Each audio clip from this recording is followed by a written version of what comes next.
Photosynthesis, the process by which green plants and other organisms use sunlight to synthesize food from carbon dioxide and water.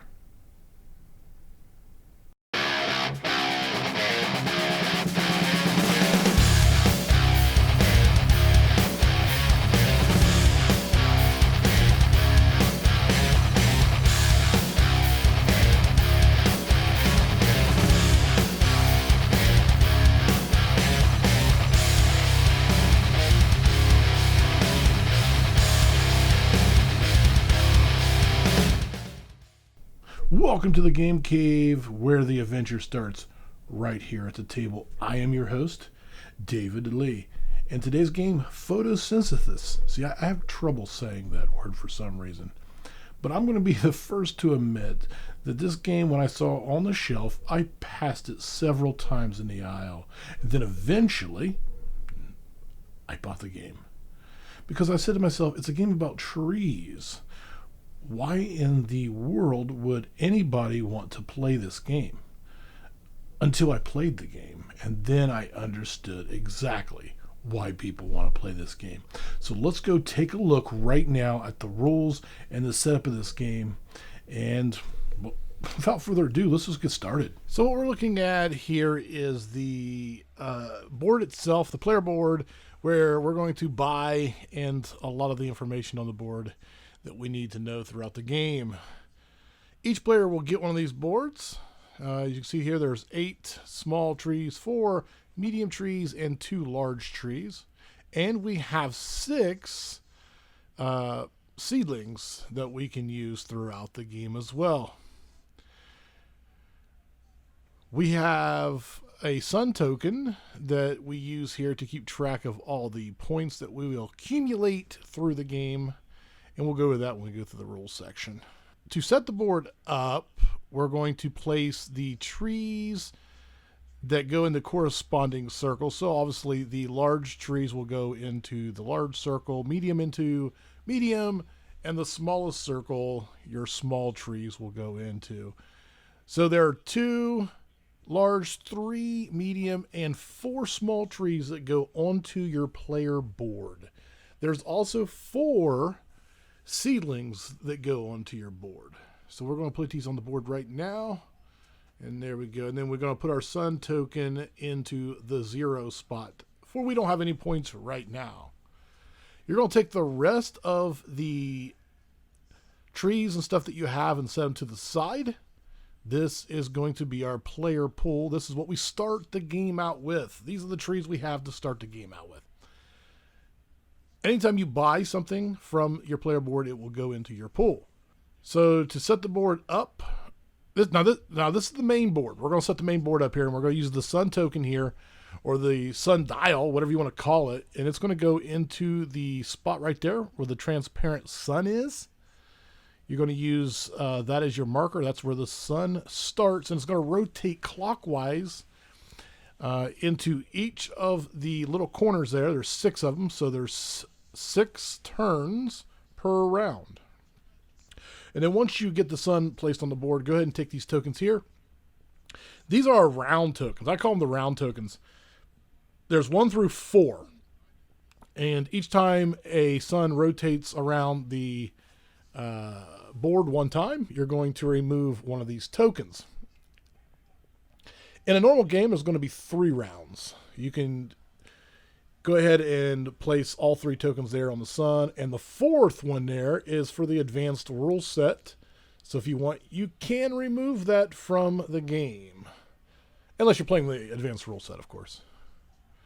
Then we're going to take our score tokens. And these score tokens here are identified by the number of leaves that's on them.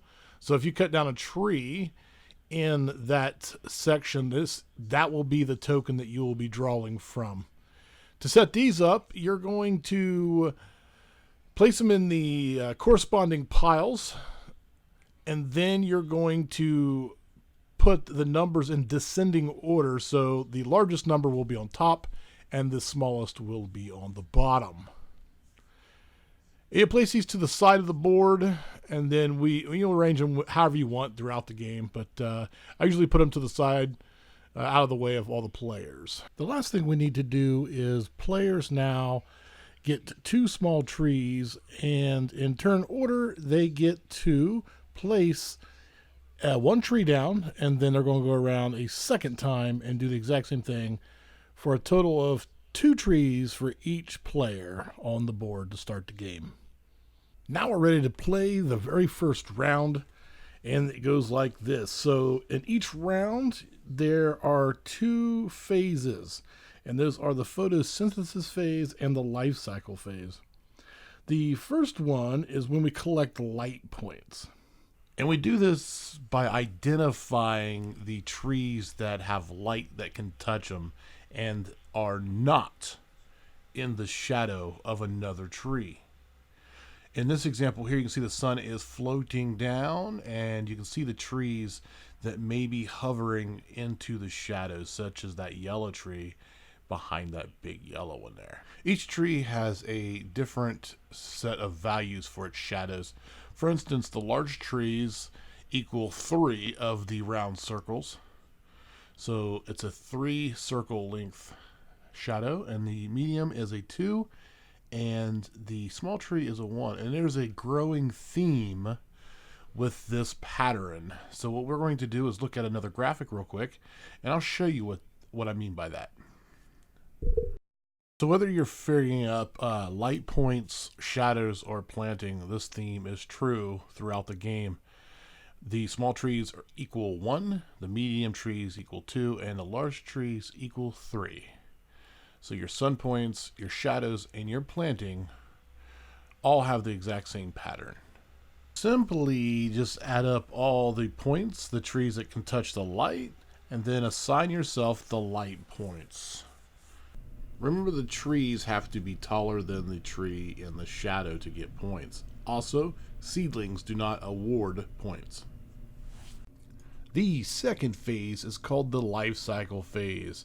And this is the phase that after all the light points are collected, you can now purchase from your player board. So in this phase, you have 3 things that you could possibly do during your turn. You could buy trees, you can plant a seed, and you can grow a tree. So to do so, you simply look at the points required to purchase the seed or the tree, and you'll see that there's a number to the left of them inside the little yellow circle or the sun point. That is what it requires to purchase that tree or seed. When purchasing from your player board, remember to purchase from the bottom up. Anytime you will place a tree back on the board, you place it from top to bottom. Planting a seed. So players can plant seeds around one of the trees that they have currently on the main board, a distance of the value of that tree. So that little graphic we showed earlier, the 1, 2, 3, you can plant a seed that many distances in any direction around one of your trees. As a side note, keep in mind that if you plant a seedling from a tree, that tree cannot have any more actions given to it on this turn. Also, keep in mind that you cannot grow seeds from shadows. However, you can plant trees in a shadow. The next action you could take is growing a tree. A seed can be replaced only by trees. That is the next size up. When you're growing a tree, you can only take a new tree from the available area. Once a tree is removed from the main board and placed back on your player board, it must be placed in the uppermost available section. If it cannot be placed back on the board, it is discarded and you no longer have it available for the rest of the game. And the last possible phase is collecting. This is the phase in which you chop down your tree and end its life cycle, gaining points. To do this, place your large tree back on your player board in the uppermost available spot. Then collect a scoring token that matches the leaf symbol on your board. Just a quick note here, if there are no tokens left in the pile, then you will select from the next lowest piles.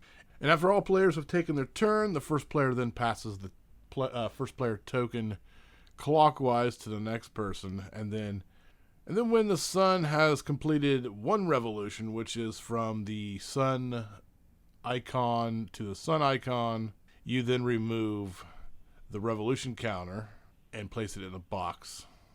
The game ends when you make 3 revolutions around the board with the sun.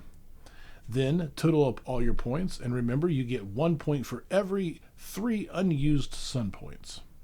Then if you still do not have a winner, or if there's a tie, the player with the most trees and seeds on the board will be victorious. If you still have a tie, all players win. Thanks for joining me today inside of the cave. If you enjoyed the video today, don't forget to hit the smash that like and subscribe to the channel. If you have anything you would like to add to the game, maybe some rules I didn't go over very clearly or something like that, go ahead and feel free to put those in the comments. And also, if you'd like to see things done maybe a little differently, maybe you'd like to see me add something to the videos, also feel free to leave those in the comments. And don't forget about our Patreon. If you want to be a supporter of this channel, then feel free to go over there. It's TT Warriors, and I'll leave a link in the description in the bottom, and you can go over there and help support the channel. Until next time, adventurers, we'll see you.